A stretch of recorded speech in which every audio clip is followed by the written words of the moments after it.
Bah, merci d'abord pour votre présence, pour votre film. Et bah, je vais vous demander d'abord, tiens, comment est-ce que vous avez eu l'idée de ce film? Est-ce que c'est par rapport à un vécu personnel?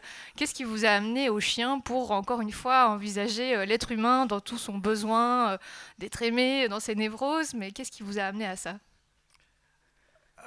Bah, d'abord, moi, c'est vrai que j'ai grandi avec des chiens. Je crois que c'est mes premiers copains, et ma première tartine partagée, c'était avec un teckel. Alors, ça explique peut-être ça. Donc, moi, j'aime beaucoup les chiens. C'est vrai que j'ai évolué avec eux. Et après, c'est vrai que j'ai aussi dans mon entourage des gens qui n'aiment pas forcément, ou pas qu'ils aiment pas, mais qui ont un peu peur des chiens. C'est le cas de ma compagne. Et voilà, mais voilà. Et je trouve que le rapport qu'on a aux animaux parle un peu de nous aussi, Mhm. ou qu'on les aime, ou qu'on les redoute, ça parle de l'être humain. Et c'est vrai que c'est pas très compliqué. C'est vrai qu'il suffit de regarder autour de soi, et on assiste à plein de petites scènes comme ça qui en creux révèlent les êtres humains, la comédie humaine, quoi. Ouais. Et par rapport à l'écriture du film, donc il est composé après en trois parties, c'est un film choral. Comment est-ce que vous êtes arrivé à cette construction? C'est un peu les chiens en fait qui guident la narration aussi, puisqu'ils sont catalyseurs de chacune des histoires. Et en même temps, il se passe un peu le relais aussi parfois, on a l'impression. Ouais, c'est vrai. Alors, à la base, un film de Jia Yanke que j'avais vu, Touch of Sin, Ah. qui est aussi un film choral, et qui est un peu construit de la même manière, c'est-à-dire que à la fin de chaque histoire, il y a une sorte de bâton relais et on passe à une autre. Il y a un personnage qui nous entraîne sur une autre histoire, et en plus, lui, il avait mis s'était mis presque une autre contrainte que j'ai essayé un peu d'explorer, c'est que à chaque partie était dédiée à un genre cinématographique différent. Et donc ça, c'était aussi le petit challenge. Bon, je ne sais pas s'il est réussi, mais c'était de se dire, ok, sur la première partie, je vais aller sur une espèce de comédie un peu horrifique décalée, puis je vais partir vers le conte moral, et puis je vais terminer sur quelque chose d'un peu plus naturaliste, mais qui vire vers la comédie romantique. Bien sûr, avec des motifs récurrents, avec des personnages qui se croisent, parce qu'il fallait quand même qu'il y ait une forme d'unité. Mais voilà, ça c'était le petit pari, c'était de se dire, on va varier les tonalités, quoi. Et puis le pari aussi, c'était de travailler avec des chiens. Et là, je me tourne vers Valérie. Comment ça s'est passé ce tournage? De travailler avec trois races de chiens différentes. Ouais, ben on a commencé. Ben Xavier m'a appelé et on se connaît bien depuis le premier film. Je me tue à le dire où il y avait 12 chats et un rat. Et il m'a dit ben les trois chiens, mais tu sais c'est un peu compliqué, c'est un petit film. Est-ce que tu veux venir? Et j'ai fait bah oui oui pour toi je viens évidemment. Et donc on a commencé il y a 2 ans jour pour jour le casting des chiens et c'était toute l'idée de faire un casting entre la France et la Belgique. Et Xavier a découvert dans la rue, je crois, Cécilia avec son chien qui est là ici Blanco. Ah, entre-temps, avant ça, on avait vu quelques chihuahuas qui n'étaient pas très concluants. Et puis tout d'un coup, il m'a dit, il faut absolument que tu viennes pour me dire si c'est sûr. Et je suis venue, j'ai vu Blanco, j'ai dit, bah oui, oui, oui, on va faire le film avec Blanco. Et puis moi, j'avais ramené 2 chiens de Paris, une qui avait déjà fait du cinéma, Jessie, que vous voyez avec Arié. Ils ont une très belle connexion. Donc on va dire que c'était facile entre Arié et Jessie. C'était vraiment un bonheur de tourner ensemble. Et puis après, j'ai découvert un shih tzu en bas de chez moi. J'ai couru après la maîtresse, j'ai dit vous voulez faire du cinéma, le chien, machin, enfin bref. Et du coup, j'ai fait ok. Et voilà. Donc il y a 2 chiens qui n'avaient jamais fait de cinéma, donc le chihuahua et le shih tzu, et Jessie qui avait un peu plus d'expérience. Et on s'est lancé dans l'aventure. Ouais, voilà, c'est beaucoup de travail, mais c'était étonnant à faire parce que c'était un pari assez impressionnant de faire jouer des chiens comme ça, parce qu'ils sont très présents, comme vous avez pu voir. Mais bon, je crois que c'est réussi. Après, moi, j'ai pas revu le film, mais Personne n'a été blessé ou. non, non, non, non, ça a été. Voilà. Non, non, non, non, mais voilà, et voilà, c'est ce qui s'est passé. C'était assez magique parce que c'est pas évident de faire tourner 3 chiens qui ont autant de scènes en fait, mais bon, voilà, J'étais pas toute seule non plus, il y avait Cécilia qui m'aidait, j'avais une autre assistante. Et voilà. Et vous, Ari et Mara, c'était votre première collaboration avec Xavier Seron. Comment ça s'est passé ce tournage pour vous? Comment ça s'est passé l'expérience de tourner avec lui? Avec Xavier? Oui. Ou avec les chiens? Ah, avec Xavier. Vous pouvez répondre pour les deux. Oui, moi j'ai la phobie des animaux normalement. Donc Ah oui. quand Xavier m'a appelé, qui m'a dit ah, un film avec des chiens, je fais ouais, grave. J'ai raccroché. J'ai raconté à mes amis, elles ont fait mais c'est une blague. Voilà, je me suis un peu loin de Blanco alors. Non, bah c'était super chouette, c'est quand même un pari assez fou. Et je trouve qu'on l'a fait, que le résultat il est là. Et c'était une aventure commune, donc je suis trop contente moi. Moi, t'as pas peur, même si je m'entends bien avec les chiens. Bosser avec Xavier, c'est un énorme plaisir. Je crois que je l'ai déjà dit suffisamment. Il y a une grande douceur sur le plateau. C'est quelqu'un qui est capable de, justement en abordant ces sujets-là, de la solitude, de la capacité de connexion qu'on peut voir à travers ces histoires avec les chiens. Lui, il est capable sur le plateau d'être vraiment avec chacun. Ça, je trouve ça très agréable sur le travail. Et avec les chiens, moi j'adore les chiens, donc je fais des bisous gratuits en dehors des plans aux chiens. Donc, voilà. Je pense que ça se sent assez fort qu'il y a une belle connexion entre vous et ce chien. Oui, ça s'est très bien passé. Ouais.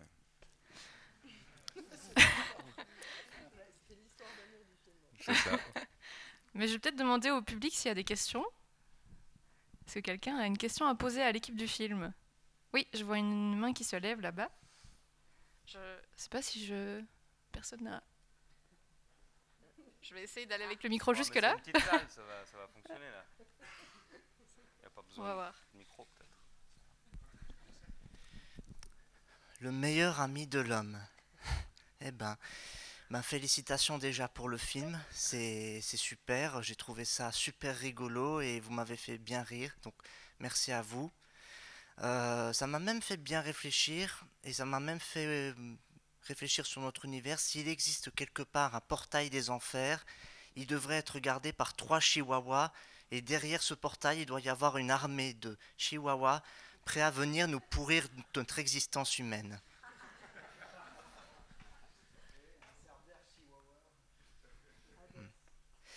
Moi, la question que j'avais envie de vous poser, c'est par rapport au choix du noir et blanc. Le noir et blanc apporte bien sûr du cachet à l'image, mais aussi le décalage que vous cherchez. Et moi, j'aurais aimé savoir à quel moment, en fait, est-ce que l'idée du noir et blanc est venue dans la stade. Ah, c'est le seul micro.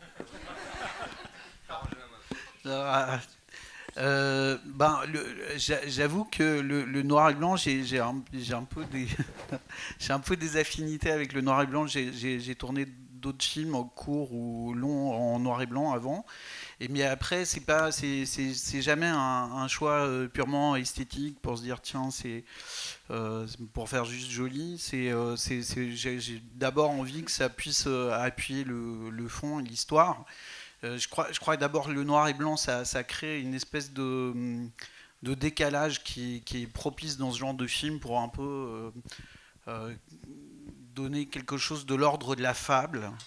Et ensuite, je trouve aussi que ça crée une sorte de bulle où je peux faire rentrer des choses très disparates, très contraires, des éléments poétiques ou triviaux, et tout ça cohabite. Et c'est vrai que ça participe, quand je parlais de différentes tonalités sur les histoires aussi, le noir et blanc, c'est un peu ça devient une espèce de ciment et de trait d'union qui permet d'englober le tout dans un univers qui me semble plus ou moins cohérent, même si à certains endroits c'est foutraque, mais il y a de ça. Et enfin, comme c'est un noir et blanc assez contrasté, c'est vrai que il y a quelque chose qui est aussi qui devient assez organique et qui moi m'intéresse quoi, aussi sur le rendu des matières, de la chair, des nerfs, etc. C'est un autre rapport à l'image que ce que j'aurais avec de la couleur. Ça me permet d'être plus centré aussi sur les personnages, j'ai l'impression. C'est vrai que ça fait partie presque, j'ai l'impression, intégrante de votre cinéma. Et moi, je me posais une question justement par rapport à ça. Est-ce que, comme vous savez que vous allez après le tourner, donc ça va être en noir et blanc, est-ce que dans le décor, dans les costumes, il y a des choses à prévoir pour que ça ressorte mieux ou qu'il y ait une préparation par rapport à ça pour que visuellement ça rende... Oui, oui, tout à fait. Ok. Le travail en noir et blanc, c'est pas le même qu'en couleur, comme je disais. En fait, on travaille de manière plus graphique et sur des textures, sur les matières. Et c'est vrai que parfois, certains collaborateurs ou collaboratrices n'ont pas forcément l'habitude de travailler en noir et blanc. Et donc, c'est vrai que enfin, moi, je les encourage toujours à prendre des photos assez en noir et blanc pour vraiment se rendre compte du rendu. Parce que, par exemple, pour les costumes, on peut avoir quelque chose de super en couleur. Et en noir et blanc, on va se rendre compte que ça va devenir très, très uniforme. Donc voilà, il faut avoir un peu l'habitude et effectivement avoir ce réflexe de passer l'image en noir et blanc pour voir ce que ça rend, quoi. Ah oui, non, mais c'est... Ouais, les maquillages et tout, c'était la texture et les symboles et tout, mais j'avais vraiment l'impression d'être habillée n'importe comment, mais en couleur, quoi. Mais le reste, ça marchait super bien en noir et blanc, quoi. Voilà. Mais est-ce que vous jouez différemment, vous les comédiens, quand c'est en noir et blanc ou en couleur? Mais moi, je l'ai... Moi, la question... Nous mettre des lunettes 3D noir et blanc, genre, ça nous passe quelque chose. Le noir et blanc, il y a quelque chose aussi d'un peu radiographique. C'est un peu comme si on entrait, on cernait l'âme, une espèce de quelque chose qui n'est pas immédiatement visible, mais qu'on arrivait à révéler avec le noir et blanc. Oui, c'est vrai que c'est un côté aussi très graphique, et je trouve que ça ajoute aussi particulièrement quelque chose dans comme vous disiez, dans quelque chose qui ressemble plus à de la fable. Est-ce que quelqu'un d'autre aurait une question? Oui. Je vais quand même donner le micro. Ah. Par rapport au noir et blanc, est-ce que vous filmez directement en noir et blanc? Est-ce que vous filmez directement en noir et blanc ou est-ce que c'est... Non, alors ici, mon précédent long métrage, on l'avait vraiment filmé avec une caméra native noir et blanc numérique pour être sûr qu'il n'y aurait jamais de retour en arrière. Parce que c'est vrai que le noir et blanc aussi, des fois ça fait un peu peur c'est un peu plus compliqué, on va pas se mentir, en général c'est un peu plus compliqué à distribuer, et, enfin, ça fait un peu peur. Et donc moi je voulais être un peu sûr là-dessus. Ici on a tourné en couleur, mais le retour image, lui par contre était tout de suite en noir et blanc. Le chef-op il m'avait fait une lutte, comme on dit. Enfin on avait déjà presque le rendu final de l'image. Voilà. Donc on s'en rend très vite compte, quoi. C'était en noir et blanc direct, quoi. Pas techniquement, mais... On aurait ici, en l'occurrence, c'est vrai que comme je disais, l'image, les rushs en fait ont été shootés en couleur, donc on aurait presque pu. Mais comme disait si bien Mara, en fait, le fait de travailler, enfin les chefs de poste quand ils travaillent en noir et blanc, ils ne travaillent pas du tout de la même manière qu'en couleur. Donc ce qui fait que ce soit à la déco, que ce soit au costume, je pense qu'il se suicide si on passe le film en couleur, parce que c'est absolument pas assorti pour de la couleur, en fait. Moi, je me souviens que, en tout cas sur mon premier long, le chef déco, il m'avait fait jurer, mais bon, là, en l'occurrence, c'était du natif noir et blanc, donc il était tranquille. Mais il m'avait fait jurer de jamais montrer même des photos de plateau en couleur, tellement qu'il trouvait ça atroce, quoi.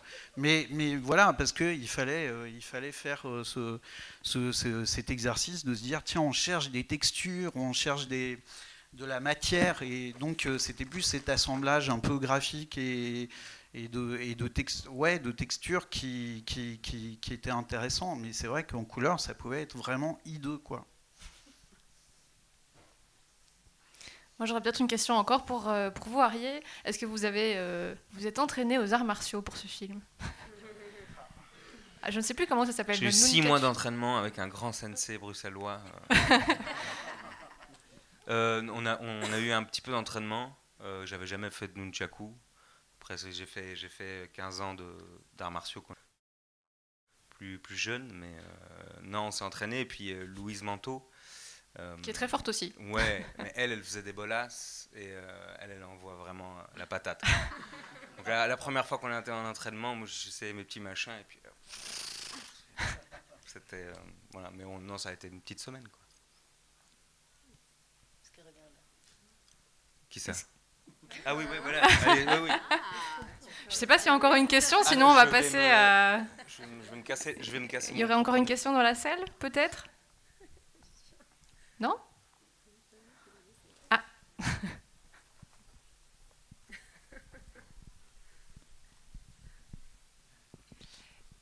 Merci pour le film. J'ai une petite question, est-ce que c'est plutôt une ode à la relation entre les hommes et les animaux, enfin les êtres humains et les animaux, ou une critique de la solitude dans notre société?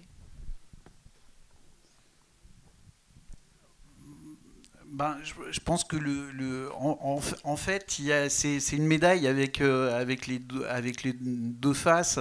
Je crois que c'est en même temps c'est un film sur le besoin d'amour, le besoin qu'on a de vivre avec les autres, avec ses semblables, aussi avec les animaux.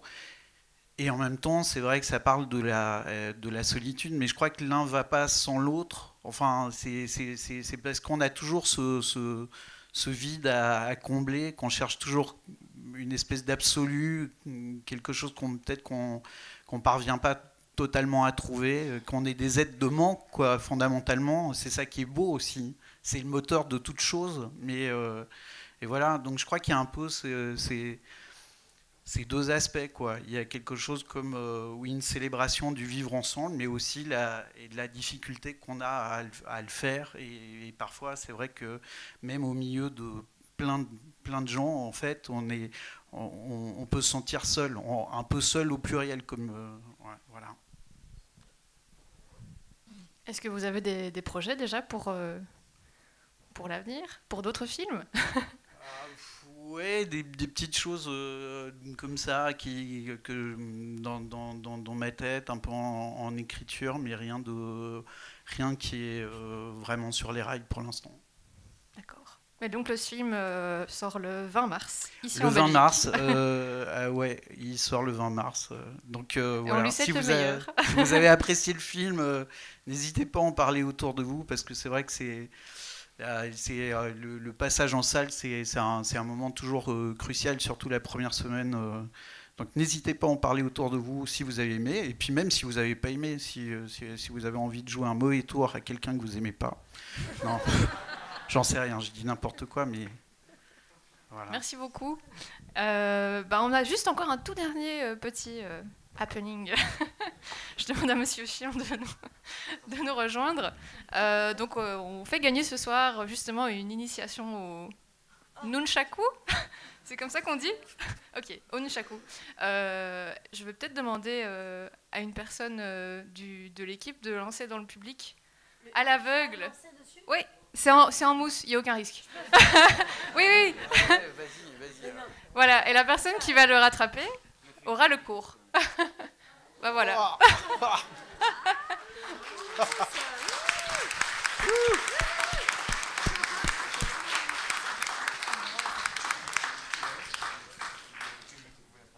Merci beaucoup et merci beaucoup et rendez-vous au bar pour discuter avec l'équipe du film et fêter ça. Merci.